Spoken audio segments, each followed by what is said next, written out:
Awesome. We are live on YouTube. Welcome to Kingdom Passive Income. We have a special guest, Rylee Meek, today. I got to meet Rylee and hear him at a CEO of Your Life event. If you ever get a chance to go to one of those, they're amazing. They'll change your life. Rylee Meek, he's founder of Social Dynamic System and Sales Conversion Podcast. And he took $673, I believe, and basically turned into multiple, 8-figure businesses. And just a man of God, loves his family, and now teaching other people, raising them up to have kingdom businesses and really just believe in themselves and go after everything God has for them. So I'm excited to bring him to you guys today to learn some of the treasure and wisdom from his life. Rylee, welcome. Hey, Eric, happy to be here, man. This is going to be fun. Yeah, so Rylee's hot and back from Costa Rica. He's doing amazing. Rylee, for people who don't know who you are, you speak around around all over the internationally. You do some amazing stuff, have some amazing businesses. I feel like you're even getting more kind of online now, as now you partner with Steve Weatherford doing King's Council and just doing a lot more probably Facebook ads. I don't know if Social Dynamic System was as like, if the marketing strategy was as like kind of like, I guess, digital, where you have to build the digital, you could probably get customers without having to just like spend a lot of ad spend or whatever. Sure. But now you guys are really getting out there, and really just, I don't know, maybe I'm like the Christian business type guy. So maybe that's why I see it so much, the advertising. And so I was like, man, these guys are doing it, they're all over the place. But for people who don't know your guys' story and are, seeing your guys' videos, tell people about kind of your hero's journey. Your David, shepherd to, David, really reigning and going into his calling. Love to hear more about that, because your story is so powerful. Sure. Absolutely, brother. Well, yeah. As you mentioned, man, I'm we're just thrilled to be doing what we're doing right now within King's Council. I feel like I've gone through a number of different seasons in my life to really truly enjoy the harvest season that we're really in right now. And my story pretty much starts out. I grew up in South Dakota, small community in South Dakota. I'm in Minneapolis, Minnesota now. But when I was the age of 15 in South Dakota, it was the first kind of realization that I thought I should get a job and try to, make money and contribute, mainly because, dude, I wanted to get a car. I had to take my girlfriend out on a date and things like that. So it's like, I need to get a car, so I better go make some money. And the only place to really get a job in the community that I lived in, because it was a town of like 900 people, the only place to get a job was at our local gas station, and it was to make pizza. And minimum wage at the time was $5.15 an hour. And this would have been back in like 2001, 2002, somewhere around in that time period. And I worked one 8-hour shift, and I did the math in my head, and I thought, man, there's no way I'm doing that again. And that's really what started my just kind of drive or desire just to embark on this entrepreneurship kind of journey. And I found myself seeking out a number of different mentors and really having to be intentional about it, because again, growing up in a small community, it's not like there's a lot of mentorship or even opportunities for people to just speak life into. So I found myself actually driving once a month. I would drive 5 hours one way up here to the Twin Cities to sit in on what were called success training seminars. And it was the first time that I was really exposed to just a different way of thinking, and surrounding myself with like-minded people was really one of the most important things that helped me kind of level up in my life. And I started to just read as many books as I could, absorb as many, at that time it was CDs, books on tape, things like that. On my drives. And it was a great time in my life. I experienced a lot of growth during that time, and I realized a lot of things that I didn't want, but then certainly a lot of things that I wanted and strived for. So literally the day I graduated high school, my bags were packed already, and I drove back up here to the Twin Cities, and just started my kind of my life on my own. And I was, through a number of different opportunities, I was involved with a few different network marketing companies, and started to experience, a decent amount of quote unquote, success financially. It was a great time in my life. I've owned an Anytime Fitness franchise. I've opened up operations in other countries, which actually kind of led me to what our focus had been over the last decade, what we now know as the social dynamic selling system. That all kind of started from an ad actually that I saw on Craigslist of all places. And the ad simply said, work 3 days a week and make $10,000. And I was coming off a failed business venture at this time. As you mentioned, I had $673 in my bank account. I was married at the time, and I just returned from Mexico off of this failed business venture, and I was seeking out like the next opportunity. Like, what was I going to do? I'd experienced some highs and lows, peaks and valleys, as you know, the entrepreneurship kind of journey. And I was just at a point in my life where it's like, okay, what am I going to do? I was 24 at the time, and I was just seeking out like what's next. And if I had to go get a job and make an hourly wage or something like that, that was never above me by any means, or below me by any means. But I knew that it wasn't something that I really wanted to do, because at the early age of 15, I knew my time was more valuable than just an hourly rate. Right. And what upset me about that for the most part was not that somebody put that rate or that hourly wage, the $5.15 an hour, they put that value on my time. But what really upset me was that I allowed them to do that. And so I took essentially a vow that I wasn't going to allow that to happen to me again. It's not that I wouldn't have done that if push came to shove, but I was constantly seeking out like, what's the next opportunity? And I came across this ad, like I said, work 3 days a week, make $10,000. And it introduced me initially to this concept of selling to groups of people, one to many. And everything that I had done leading up until this point, Eric, was really just selling one-on-one. So I would sit down with somebody, I would take them through a 1 hour, 2 hour, maybe 3-4 hour presentation, ultimately then trying to get them to purchase whatever it was I was selling. And I've sold anything from siding and windows to nutritional supplements to insurance products, business valuations, all sorts of different things. And what I loved about being in sales or being like an independent contractor, what they really always kind of tout when they're trying to recruit you or pitch you to join their team is that, you can earn what you're worth. Or your earning ability is uncapped. And as much as I wanted to believe that, I never truly bought into that concept, because I knew that there was only a certain amount of time in a day, right? There's only so many presentations that I could physically do, emotionally do before I'm completely just wiped out. And that's when I had this kind of aha moment when I walked into this presentation that this gentleman was hosting. He had like 24 people in the room.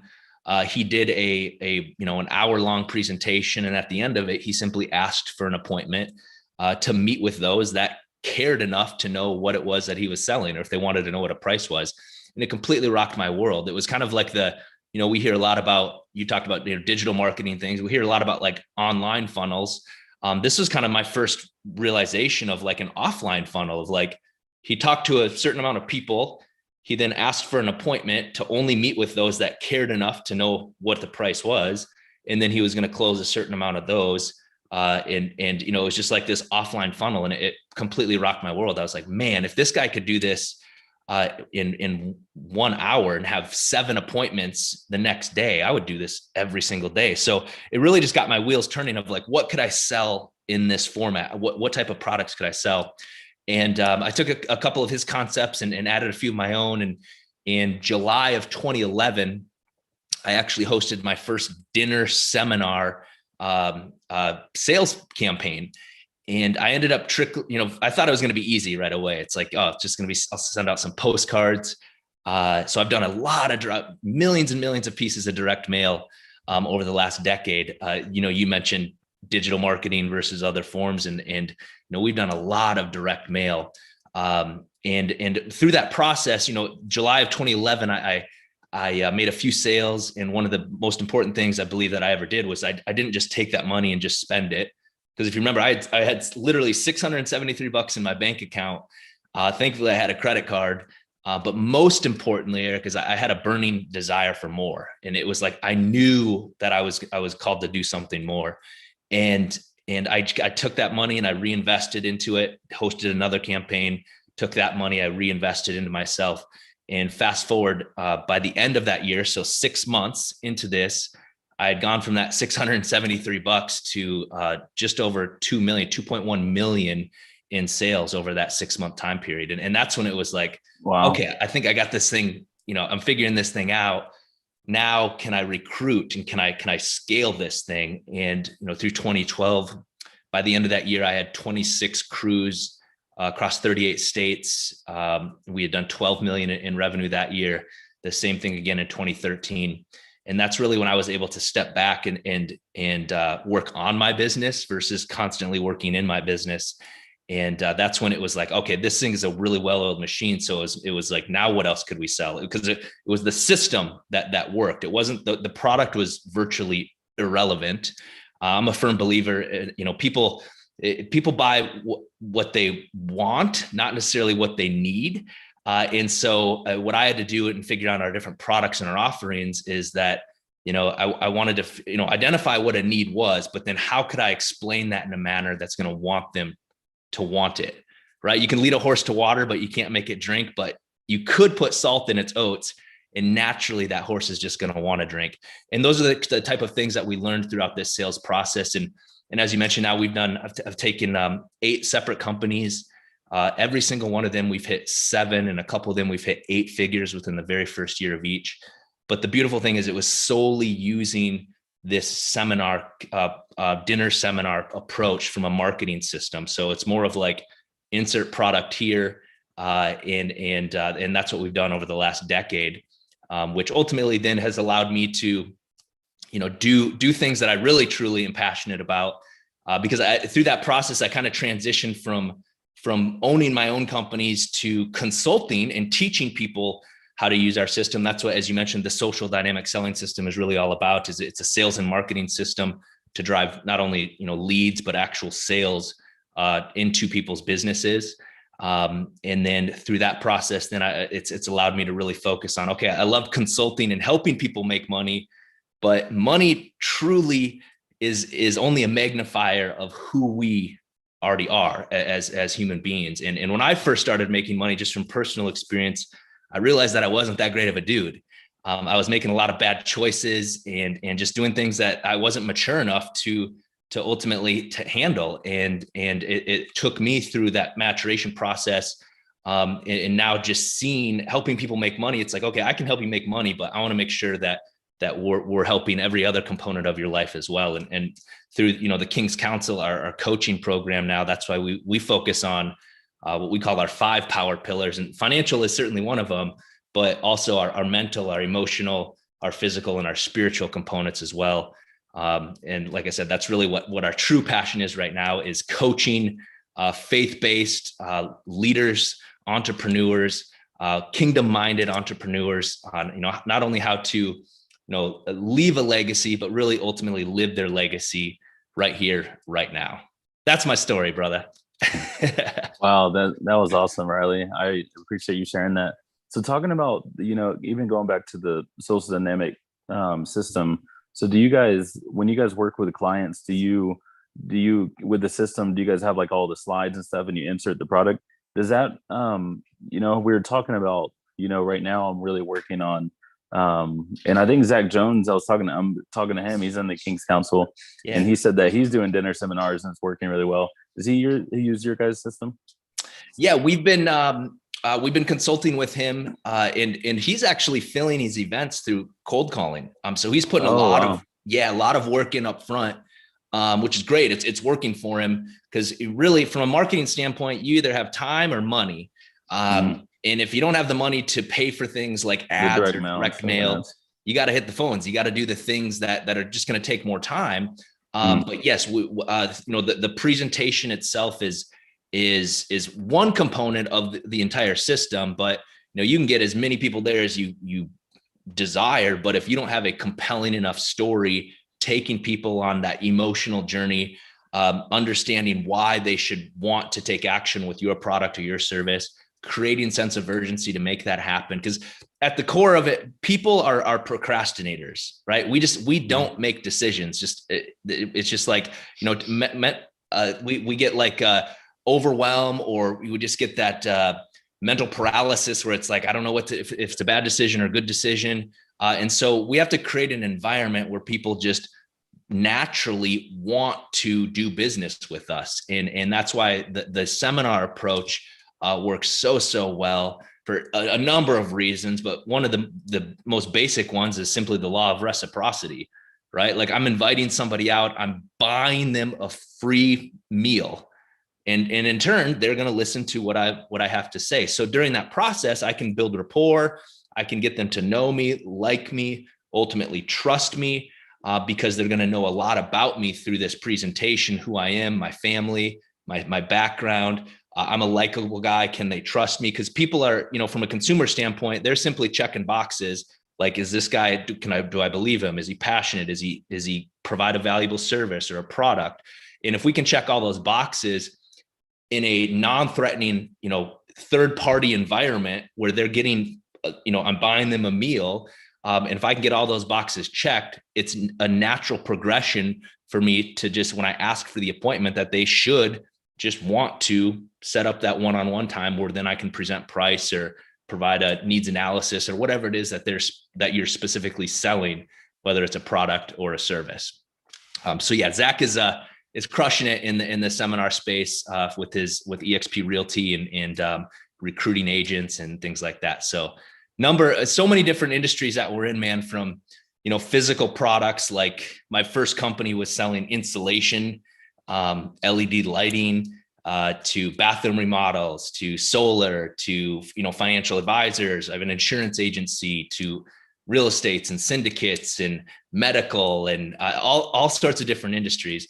The real catch is from an ROI standpoint is typically we need to make sure that you have a high enough ticket item or high enough margin, essentially, to make this a sustainable source of marketing.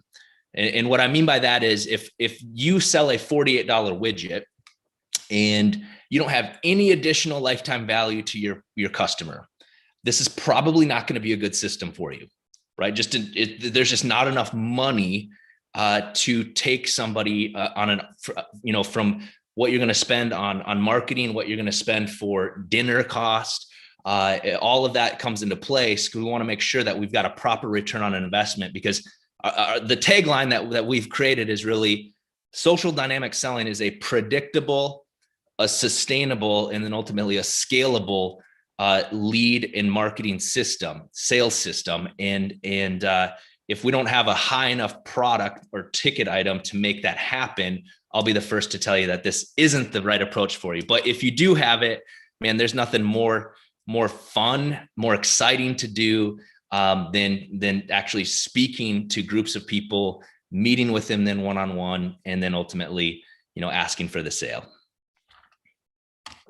That's so cool. So cool. And so that's really interesting that you say that, because now that I think of it, one of my other mentors, Pedro Adeo, he had his first success in financial services business in California. Yeah. And it was through dinner. He was in real estate, then he got into financial services, and then he had whatever firm. And then he got his first success doing seminars, dinner seminars. And then what is it? Yeah, dinner seminars. And then he started going, before COVID and stuff, just really started doing challenges, online challenges, kind of like thinking of the same thing, like taste and see, let them taste and see. He calls it taste and see marketing. like let them taste and see, like God's like it comes from God. Like let them you taste and see God and see that He's good, and then you start following Him because you're like, what? Yes. There's nothing wrong with like following God. He's like only good. He's only has good for us.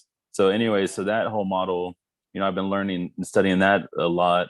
And so I feel like it's like both of them are definitely really good. And obviously the virtual event or challenge model, obviously you see Tony Robbins and all these big guys doing it right now, especially during COVID, just because you can get people internationally. They're from all over the world to your Facebook group or to where you're going to stream your live event each day. Yeah. And then so it's like the idea that they don't have to be there. And the two, obviously during COVID, they're already trying to, some people, every restriction is different state, different city, different. So then people are just at home more anyway. So it's psychologically, they're more at home buying from their, Zoom anyway. So what are your thoughts on that? And then what we see kind of coming forward where people are going to want to be more like, for me, I want to go to live events. Like that's why I went to Dallas to see you guys. Yeah. Because I'm like, I want to go to a live event. I don't want to just be online, because I've been online the past 2 years doing a lot of this online events, and I like hugging people, talking to people, looking them in the eyes, and being like, man, you get to ask questions actually in person that you can't ask in the little Zoom room breakout session. Right. Absolutely. Absolutely, man.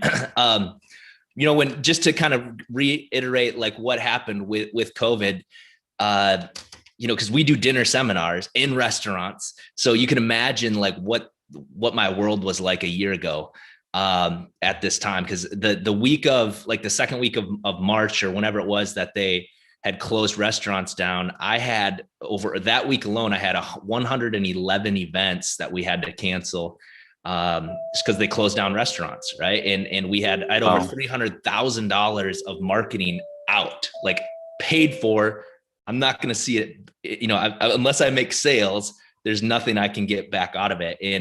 And so we had to really pivot quickly, getting things online into webinar format, which was great. Entrepreneurs, I think we either have a mindset that, things are happening to me or they're happening for me.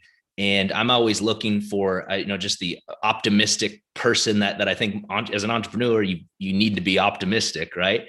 And if we can look at, just approach when situations like that happen, it's like, okay, how can I use this to my advantage? And it did expose weaknesses in our system and things that I wanted to, I had good intentions of putting in place. I just didn't do it until I had to. And we got all of our stuff online into webinars and things, it was good. I say good because it wasn't great. In all reality, when you're dealing online, there's a different dynamic that takes place versus sitting down across the table and breaking bread with somebody, right? And so we had to cast a much larger net in order to get the amount of sales that we would normally get from just a smaller live in-person event, which is fine. If that's my only option, I'll do online all day long. But there is never a better option than in-person live events. And so that's why we were so adamant. By the second week of May of last year, we were back hosting live events in the states that allowed it. So we were very on top of each state, the restrictions as they were rolling things back. So I was having to fly my sales guys in and out of certain states that they didn't necessarily live in or normally work in, but we were following where opportunity was, right? There's a lot of people then they think about like, what am I doing? Or, what am I passionate about? Or what should I pursue? A lot of people tell you that you should really pursue your passion. And I'm actually, I almost think opposite of that. Like you should pursue opportunity and you bring your passion with you. So you figure out what you're passionate about. And for me, it was people and how can I help develop people and understand what their God-given giftings, talents, and abilities are. And I'm going to bring that into any opportunity that I come into. So follow opportunities, always bring your passion with you, whether that's online or in person. And as when Steve and I came together collectively and started to cast the vision for King's Council, we knew that in person was going to be the most powerful moments that we could have together as a group. We do these events called Upgrade Your Human, and it's just like there's a collective suffering that we put people through with cold plunging and hiking. We did an obstacle warrior like course, things like that there's just something special about doing that together in person, whether you're bumping fists or shaking hands or giving hugs, whatever it is. There's that dynamic that actually takes place. Doesn't mean that we don't do online events. We can reach the masses, reach way more people when we do them online. But I really believe we do these online events and then we make our offer. Part of the reason that people want to join the King's Council or any of our events or offers is that we have upcoming in-person events.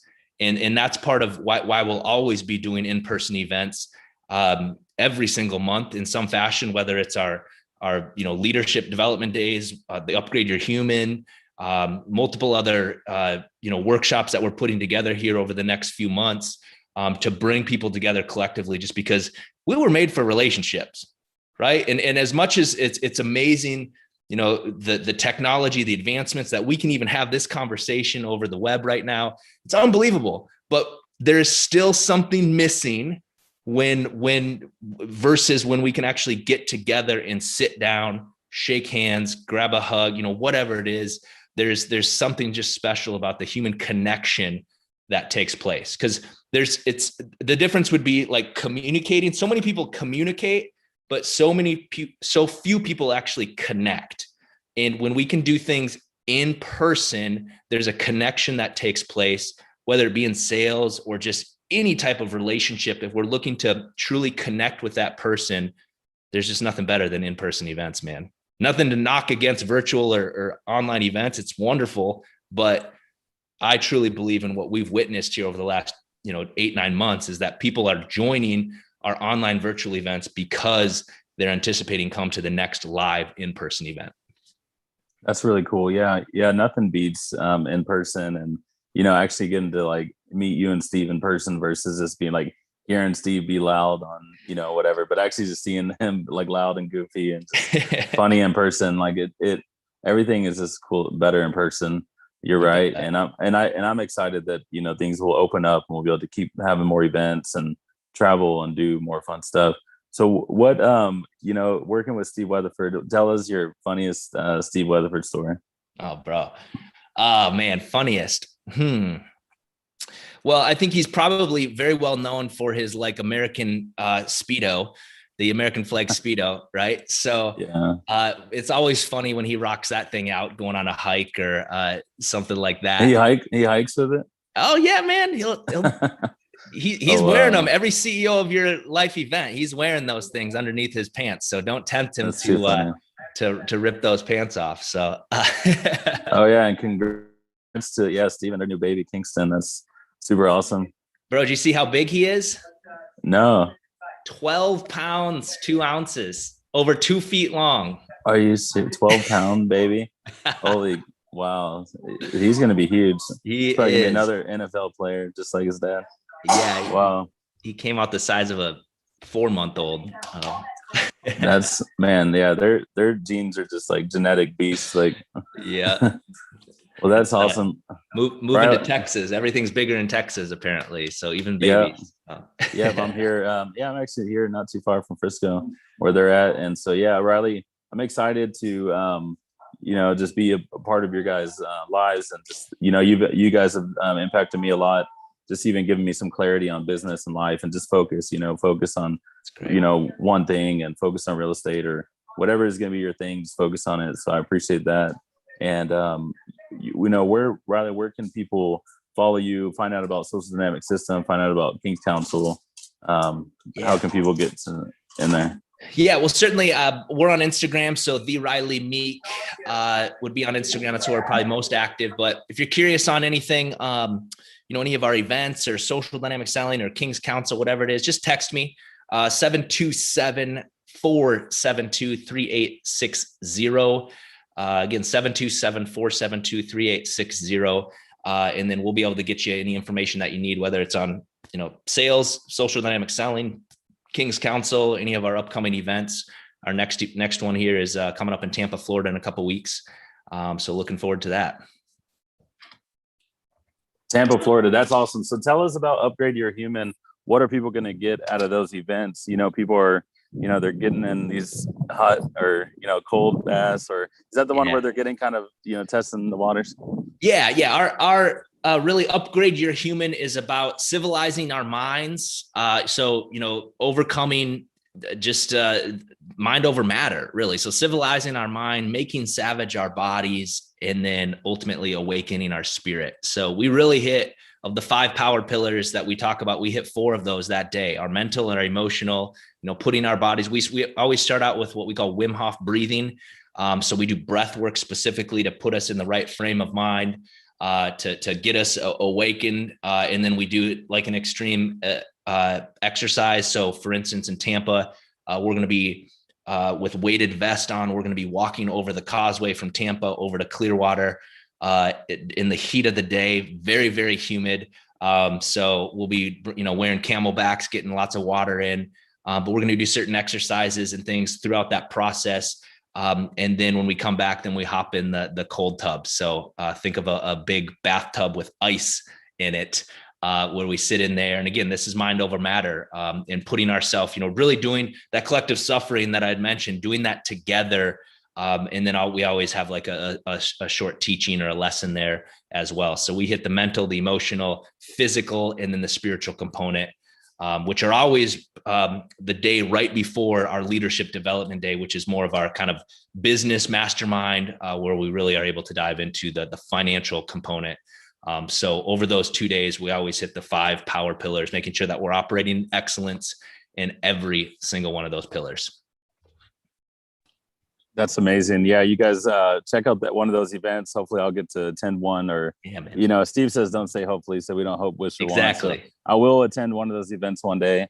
You know, Rylee and Steve, they help you get your language squared away, so you're not saying, you know, oh, one day I want this. No, write it down. Habakkuk 2:2. I took that away really clearly. Like Habakkuk 2:2, write it down, make it plain, and don't just, you know, hope, wish, or want for something. Go after it and write it down and make a plan to make it happen. So I appreciate it, Rylee.